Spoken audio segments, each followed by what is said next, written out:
ઉનાના વરસિંગપુર ગામે એક દીકરી પર દુષ્કર્મની ઘટનાને લઈ યોગ્ય ન્યાય મળે તે બાબતે ઉના પ્રાંત કચેરી ખાતે ગ્રામજનોએ આવેદનપત્ર પાઠવ્યું. ઉના તાલુકાના વરસિંગપુર ગામે થોડા દિવસો પહેલા એક દીકરી પર દુષ્કર્મની ઘટનાનો મામલો સામે આવ્યો હતો. તે બાબતે ઉના પોલીસ સ્ટેશન ખાતે ફરિયાદ નોંધાઈ હતી, જેને લઈ પરિવારજનો અને ગ્રામજનો દ્વારા દીકરીને ન્યાય મળે તે બાબતે પ્રાંત અધિકારીને આવેદનપત્ર પાઠવ્યું હતું. દીકરી ઉપર દુષ્કર્મ કરનાર નરાધમને લગ્નની લાલચ આપી ઉપાડી જઈ અને તેના પર ગેંગરેપ થયાની ફરિયાદ નોંધાઈ ન હોવાથી જેને લગત કલમો નોંધી અને આરોપીઓને પકડી પાડી ધોરણસરની કાર્યવાહી કરવામાં આવે અને ફાંસી આપવામાં આવે, જેથી આવો બનાવ બીજી કોઈ દીકરી પર ના બને તેવી માંગ સાથે ઉના પ્રાંત અધિકારી અને ઉના વિભાગ ડીવાયએસપી કચેરી ખાતે આવેદનપત્ર પાઠવવામાં આવ્યું હતું. Saurashtra bureau chief Junaid Mansuri. Advocate Shoaib S Mansuri છે. આજ રોજ અમે આ પ્રાંત કચેરીમાં આવેદનપત્ર દેવા માટે આવ્યા છીએ. પૂરા ગામજનો આવ્યા છે. જે છોકરીએ જે આ પગલું ભર્યું છે દવા પીવાનું, કેમ કે અજાણ્યો માણસ કોઈ એને ઘરેથી લઈ ગયો હતો ને 4-5 જણા એની ઉપર દુષ્કર્મ આચર્યું, એ બાબતેથી તે છોકરીએ દવા ગટગટાવી છે.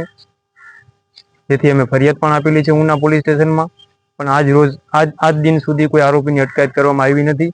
તેના કારણે અમે આ પ્રાંત કચેરીમાં આવેદનપત્ર આપ્યું છે. ના, પકડાણો નથી હજી. અન્ય પણ ખાલી એફઆઈઆરમાં નામ ઉલ્લેખ કર્યો છે કે આ એક આરોપી છે જે લઈ ગયો તો ઘરેથી, એ પાછો પરત ઘરે મેકવા આવ્યો હતો. 4 થી 5 જણાની શંકા છે. છોકરીએ કીધું હતું કે અજાણ્યા 4-5 ઇસમ હતા, એને મમ્મીને કીધું હતું કે બીજા પણ 4-5 જણા હતા, પણ હું આ એકને જ ઓળખું છું. ના, ઉલ્લેખ નથી 4-5 નો. એફઆઈઆરમાં નથી, ઉલ્લેખ નથી.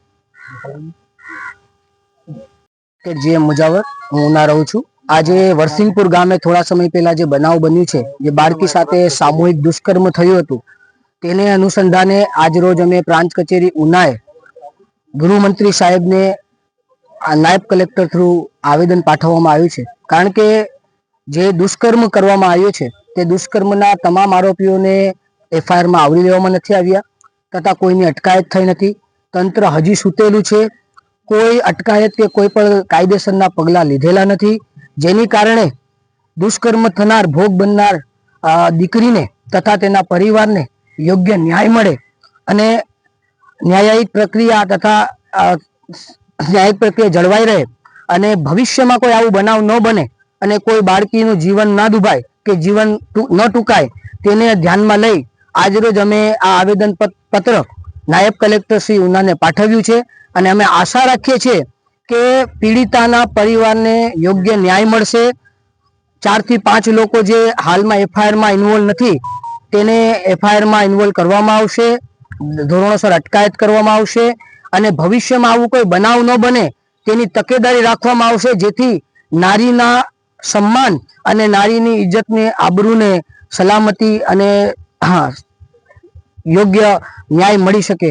ભવિષ્યમાં આવું બનાવ ન બને અને ભવિષ્યમાં આવનારા સમયમાં કોઈ પણ નારી સ્વાભિમાનથી પોતાનું શિર ઉઠાવી અને કંધાતો કંધો મેળવી અને ચાલે એવી આશા અને અરજથી અમે આજે અહીંયા ભેગા થયા છે. જય હિન્દ, જય ભારત.